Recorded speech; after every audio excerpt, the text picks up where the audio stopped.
Self-love. Self-love. Self-love. Self-love is the cornerstone of expressing all facets of love. Caring for yourself, and you're worth it, and you have to find something that works for you. I'll wear my bright clothes, I'll dye my hair, I'll start writing again, I'll just do things that enrich.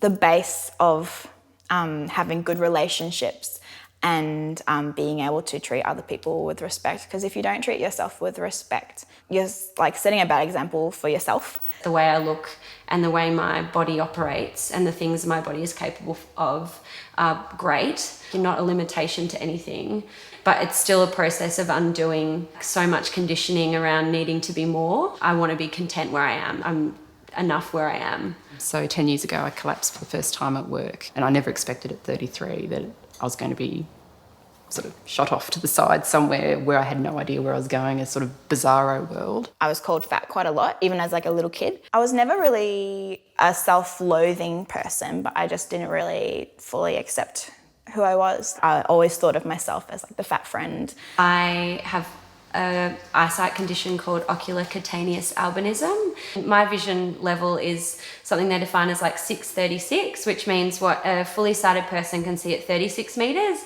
I see to the same quality and detail at 6 metres. So my dad was offered to finish his PhD anywhere in the world, and he decided to come to Australia, and so we landed smack bang in Frankston. That's the first time I knew I was black.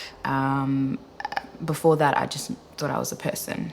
Throughout history, women's voices have been sort of like patted down. I'm part of a support group for my diagnosis. Time and again, it's go have a baby, you need a boyfriend, oh, if you got pregnant, it'll be okay. And, you know, just over and over and over again, because you've got symptoms that aren't, you know, you're not losing a limb in front of them, essentially. So you must be a hysterical female, and it's just so pervasive. In workplaces, there is still so much resistance to women who are assertive, or not even assertive, just probably like not meek. Men sexualizing and objectifying you, no matter how intelligent you sound, no matter what you're saying, they kind of undercut that and belittle that, and then go to, oh, you've got a nice butt, or oh, I really like your hair, oh, I really like your voice. I see it as a trying to maintain power and control. For a lot of women, like self-love can be a rebellious act. We live in a world that tells us we're constantly not enough. You have to constantly remind yourself that it's okay to like yourself. And someone's always going to come and tell you you're too much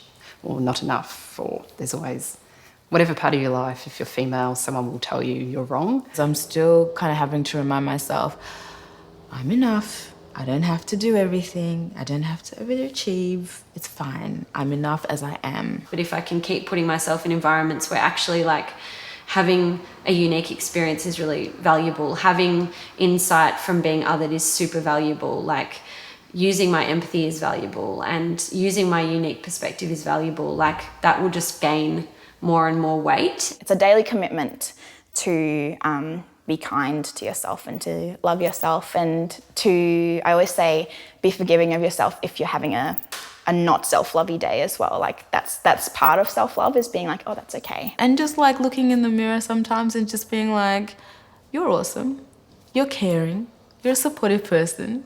I won't say any of those bad conversations I have with myself are gone, but they're minimised and put in their place. And I'm much better now at stopping them before they get really toxic. Unless I'm willing to go inward and think about motivations for things, but also like forgive myself for the things that are not perfect, and have like some self-acceptance around those things, I can't be effective. Self-love, self-reflection, self-acceptance, like if you don't go inward, you can't really build any of those things. I guess you come to realise that you are who you are, and there's no point sort of nitpicking at yourself. I'm beautiful, and that's fine that I think that, and it's fine that I look different from my friends. But I'm just seeing more and more all the time, like examples of women just like being unapologetic in their personhood. And I think, yeah, the more that we can look at those images, like and have them, those stories feeding us, is pretty powerful. Not a lot of ways when I meet women who are not afraid to talk back to men, are not afraid to claim their space. I feel really reassured, and I feel like, yeah, that the future is bright.